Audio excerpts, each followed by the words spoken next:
Oi, hoje a gente vai falar sobre os hormônios vegetais. Isso mesmo, hormônios vegetais ou fito-hormônios. Semelhante a nós, as plantas também produzem hormônios responsáveis pela regulação. Então, por exemplo, nós seres humanos temos o hormônio do crescimento, responsável pelo nosso crescimento, a prolactina, que é responsável pela produção do leite, a ocitocina pelas contrações uterinas, entre outros vários hormônios, como adrenalina, cortisol e assim por diante. E as plantas não são diferentes, elas também produzem hormônios. E o que são os hormônios? São as substâncias produzidas pelas plantas e que atuam na regulação do seu desenvolvimento e crescimento.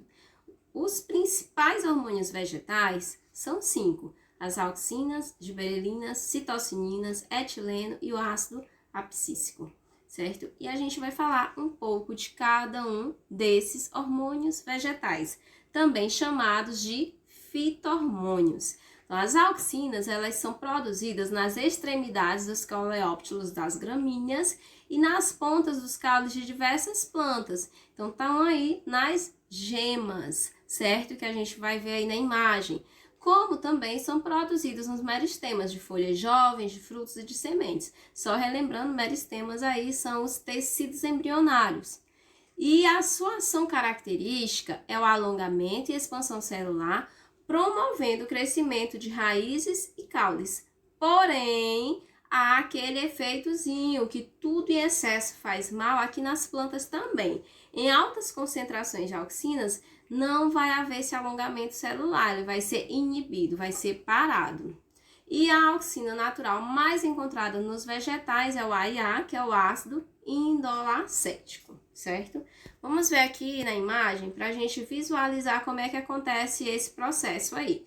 Então, a auxina tá aqui na imagem A lá em cima, tá? Que é o que eu chamo de gema apical. Gema apical, como o nome já sugere, é o ápice. Então, se eu tenho aqui, o que que acontece? Aqui é a gema apical, que é a ponta, e aqui são as gemas laterais, como o nome já sugere, porque estão nas laterais.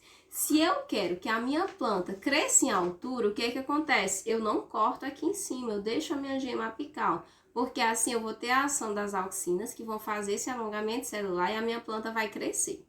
Já se eu não quero que a minha planta cresça em altura, eu quero que ela ramifique, o que é que eu faço? Eu corto a minha gema apical e assim as auxinas vão estimular, certo? O crescimento das gemas laterais, como está aí na imagem B. Isso é muito utilizado aí na jardinagem. Então, quem tem plantas e quer que elas fiquem bem ramificadas já está sabendo.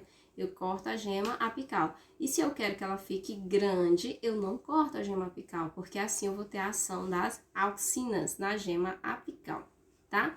Um outro hormônio são as giberelinas, que são produzidas em meristemas apicais do caule e raiz, e em folhas jovens e também no embrião da semente e nos frutos. As giberelinas, elas são muito conhecidas como hormônio da germinação. Isso mesmo. Quando você pega aquele feijãozinho lá na infância e coloca dentro do algodão, que ele começa a germinar, que a gente diz que ele quebrou a dormência, o que vai acontecer? Eu tenho a ação de hormônios, entre eles a giberelina. Então, as giberelinas, elas controlam vários aspectos do crescimento e desenvolvimento das plantas e atuam no alongamento do caule, crescimento de raízes e frutos e na germinação de sementes. A giberelina mais conhecida é o ácido giberélico, certo? Entre outros que a gente tem também. As citocininas, elas são abundantes em locais com grande atividade de proliferação celular. Onde é que eu tenho grande atividade de proliferação celular nas plantas? Sementes em germinação, frutos e folhas em desenvolvimento e pontas de raízes, que estão sempre lá promovendo o crescimento para fixação, absorção de água e nutrientes. Em associação com as auxinas, as citocininas atuam na divisão celular e no controle da dominância apical. Como assim no controle da dominância apical? Então, as auxinas, a gente viu que se eu não corto a minha gema apical, ela promove um crescimento em altura. Enquanto isso, as citocininas, elas promovem o crescimento lateral. Então, elas trabalham aí parceirinhas. Para que a planta não fique só aquele esticadão, então eu vou ter o quê? As citocininas, tá? E essas citocininas, elas também são responsáveis por retardar o envelhecimento da planta. A planta, ela também envelhece. Igual todos os outros seres vivos, nós temos o nosso tempo. E as plantas também têm. E quem vai agir e retardando o envelhecimento da planta? As citocininas, tá? O etileno. O etileno é um hormônio bastante conhecido. É o único hormônio vegetal gasoso e é um gás incolor. Não, nunca ouvi falar sobre o etileno. Ouviram, vocês já ouviram e a gente vai já saber onde é que a gente ouviu falar desse etileno. Então, o etileno, ele é produzido em diversas partes da planta e provavelmente ele se difunde no espaço entre as células.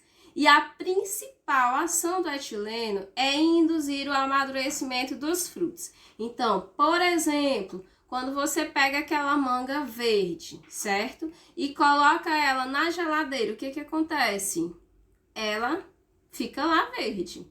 Agora, se você pega aquela manga verde e você coloca ela fora da geladeira, de preferência dentro de um armário, dentro de um cesto, o que é que vai acontecer? Ela vai amadurecendo. Por que que isso vai acontecer? Por causa da ação do etileno, que é esse hormônio vegetal gasoso. Então, vamos ver aqui dessa ilustração. O que é que a gente tem aqui? Uma banana verdosa, certo? Na imagem 1. E aí, à medida que você vai passando as imagens, você vê o quê? Que ela está amadurecendo. Por que que ela está amadurecendo? Por causa da ação do etileno, certo? Ele tem essa função de promover o amadurecimento das plantas. Então, naqueles carros que transportam, por exemplo, a maçã, eles são carros refrigerados para que não aconteça essa liberação do etileno e elas acabem estragando, tá? O ácido abscísico. O ácido abscísico, ele é produzido nas folhas, na coifa e no caule, e é produzido também nas raízes e transportado via xilema. Lembram? Xilema é aquele vaso que faz o transporte da seiva bruta ou inorgânica.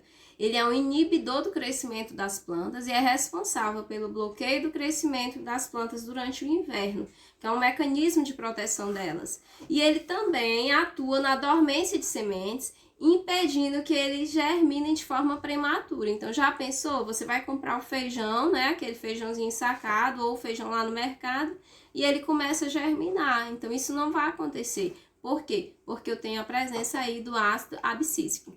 Quando é que a semente vai quebrar essa dormência? Quando ela encontrar as condições desejadas de umidade, certo? De temperatura. Então, se eu não tiver essas condições, ela não germina, devido ao ácido abscísico. E aqui a gente tem uma tabelinha resumo desses hormônios que nós falamos. Então, só revisando, a auxina, crescimento de caule e raiz, o etileno, amadurecimento dos frutos, a gibberelina, germinação das sementes, as citocininas, estimulando as divisões celulares, e o ácido abscísico, inibindo o crescimento das gemas apicais e também relacionado à dormência. Em cada um deles foi colocado aqui na tabela uma dessas funções e também os locais de produção. E aí a gente vai encerrando a nossa conversa sobre os hormônios vegetais e pedindo que todo mundo estude e se dedique sempre.